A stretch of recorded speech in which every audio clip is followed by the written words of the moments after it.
So, spoilers for the first episode of Green Lantern, apparently, because according to some leaks, something major does happen. This is your one chance to click away, and after that, I'm just going to go into it. 1, 2, 3. So, Hal Jordan apparently dies in the first episode. Yeah, that's right. Hal Jordan, one of the most important characters to the overall DC lore and universe, is going to be unceremoniously killed off in the first episode. I mean, it could be ceremoniously, who knows? But it's going to be unceremonious as far as it's not a place that he should be killed off at. He's such a major character to the overall DC universe. It's kind of crazy that you would kill him off again in some TV show. In the first episode of that TV show, to be quite specific. It's a TV show that, let's be honest, not a lot of people are going to watch in the first place. I just talked about this with Captain Marvel. Captain Marvel, I said that even as a character that people don't even like, so the significance she has within the universe of Marvel, especially within the universe of the MCU, was so major that you couldn't kill her off just unceremoniously. She would need something major to happen. She needed to be killed off in the beginning of the movie, the end of the movie, or in the middle of the movie. It needed to be a big emotional moment because that's what the character deserves. Even the character I don't like, I said that about. So now you have a character like Hal Jordan, who is actually someone who's actually that important, who's even more important than Captain Marvel ever was, ever will be, honestly. And you're just going to kill that character off in the first episode of a TV show that basically no one's going to watch to begin with? Just terrible. But again, what could you expect? This is James Gunn. This is MO.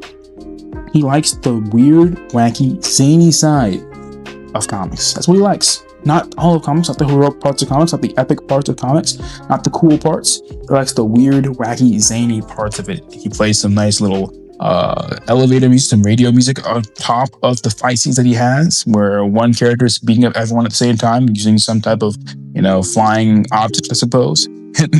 He goes home. That is his style of doing things. It worked for Guardians of the Galaxy because, again, no one knew those characters were for the most part. And by no one, I don't mean obviously they're fans in the comics, but when it came to the movie-going audience, most people didn't know who these characters were. And thus, it worked for them. He could do that for those characters. He could destroy them completely, remake them in his image, and now it becomes a new Guardians of the Galaxy. Drax used to be an actual cool character. Now he's a dumb idiot. I mean, it was actually suggested within Infinity War that Iron Man could kill him with a repulsor blast. Are you serious?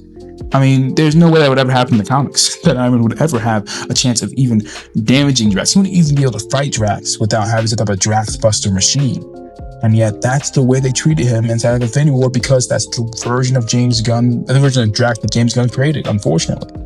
That's simply the truth of it. And the same thing goes for other characters. That's what he does. He simply destroys characters. But for Guardians of the Galaxy, they were so obscure he could get away with it. And not to say Guardians of the Galaxy wasn't a good movie. Not to say that Guardians of the Galaxy 2 wasn't a good movie. Not to say Guardians of the Galaxy 3 wasn't a good movie. Guardians of the Galaxy 3 was one of the best movies of the Phase 3 era, Phase 4 actually era. It's one of the best movies of the era, and yet it's still the destruction of the characters. A movie can be very good, a story can be good even, without it being an actual adaptation of the characters, without it being a good adaptation of the characters that it's representing. And that's what James Gunn does, for the most part. It's what he at least could do. Of course, we're seeing with DC that he's not able to do both of those anymore. He's not even able to give us a good movie. He's able to give us a terrible adaptation, a bad movie, and that's it. And again, that's just why he was a terrible choice to be in charge of the DC universe. He has his skills, he has things he can do right. Leading a universe, managing a universe isn't one of them. After all, look at what he's adding in there. Right now, he has Clayface getting a movie before Batman, before Wonder Woman gets a movie in this universe, before Flash. He's going to give Clayface, a B-list Batman villain, a movie. That's just what he's going to do. Now, a lot of people are going to say he's not B-list. Yes, he is B-list. A-list Batman villains are Bane and Joker. Riddler is more close to an A-lister than Clayface is. But he's going to give him a movie regardless. Not saying there's not potential in that movie, but he's going to choose the weird, wacky, zany choice over a regular choice, over the smart choice, over the safe choice. And unfortunately, that's just what he's going to do. You see this with the next movie at least TV show he's going to put out there. He's talking about making a show about Jimmy Olsen, Jimmy Olsen and Gorilla Grodd getting shows for Wonder Woman. Before Wonder Woman's going to get a show, they're going to get a show. That's insane, but that's just what he does. Again, that's what he does. That's what he does. Let's be honest, he is Supergirl. A movie before Wonder Woman got a movie. That's crazy.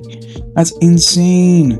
but he's gonna do it weird, wacky, zany. He took Supergirl, like the way weird, how weird, wacky, zany it is, how weird, wacky, and zany her character can be, made it even more weird, wacky, and zany, and he sent it out there. That's what he does. Look at, what he's gonna do afterwards. You talk about making a Batman, was it a Bane and Deathstroke movie? That's gonna be so weird, gonna be so wacky, gonna be so zany. That's what he's gonna do. That's what he does. So yeah, unfortunately, this is what he's gonna do to the universe. And the truly sad part about this is that, again, DC's gonna learn the wrong lesson from this. And by DC, I mean Warner Bros. I mean the entire movie industry in general. They have some executive up here talking about how no one, Gen Z doesn't watch superhero movies anymore. They don't like it. It's like, bro, it's because you keep on making terrible movies. That's what it is. If you actually try to make better, more epic movies, you could do this. The thing is, there's a room for epicness and the zaniness together. My Hero Academia and anime, shonen anime in general, often have these weird zany moments that happen within their shows, within their movies, and yet they still have enough room for the epicness to take place. You can do both. Delicate balance, and if I had to choose one, I would probably choose sticking with epicness. Unfortunately, you do get an overload of epicness you can have, which is Zack Snyder-ness. Zack Snyder is the overload of epicness without storytelling, without great writing, without, any type of levity for the most part. But still, it's possible.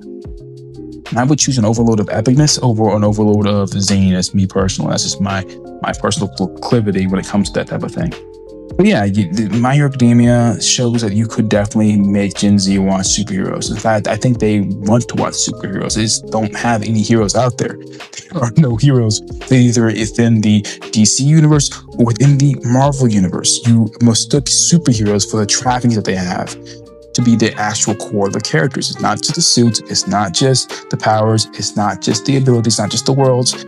It's the source material. It's the core of the characters, the philosophy behind what the characters do, what they do. Those are the things that's actually important about the characters. And if you're talking about commercially, beyond the philosophical side of the characters, commercially, you have to choose the characters that are actually going to make money first. And then you have room to make movies about these small-time characters that no one really cares about initially, that don't have enough eyes on them initially to make them actually pop. And then even then, you have to choose characters that actually deserve a story, that actually have characters that actually have the building blocks of a story around them to actually make that in the first place. Characters like the Joker and Clayface. Clayface is actually a character that I think does have the building blocks around him to make a story about. But ultimately speaking, it's a bad idea to do it now because right now it's not the time. Should have waited. But yeah, you have to choose characters that they have the building blocks around them. You have to choose properly. And that's how you create a universe. And James Gunn doesn't know how to do any of that stuff, unfortunately. He just randomly seems to be picking out characters, giving them movies, giving them TV shows, and while neglecting the characters who truly deserve any of those things. And then even when he chooses a character that does deserve one of those things, he decides to, again, James Gunnify them, and thus the movie fails. And unfortunately, this might be the last gasp of the DC cinematic universe, at least for this time. Maybe in another decade we'll get something good, but I think that's it for now, unfortunately. But anyway, that's just my thoughts on it. What are your guys' thoughts? Leave a comment down below what you think about this. Whether you agree or disagree, like the video, subscribe, all that fun YouTube jabs. Share the video and hype it up. Again, all that YouTube stuff. Until then, next time, I'll stop rambling and leave you guys. Until next time, stay vigilant, Knights of Brimstone.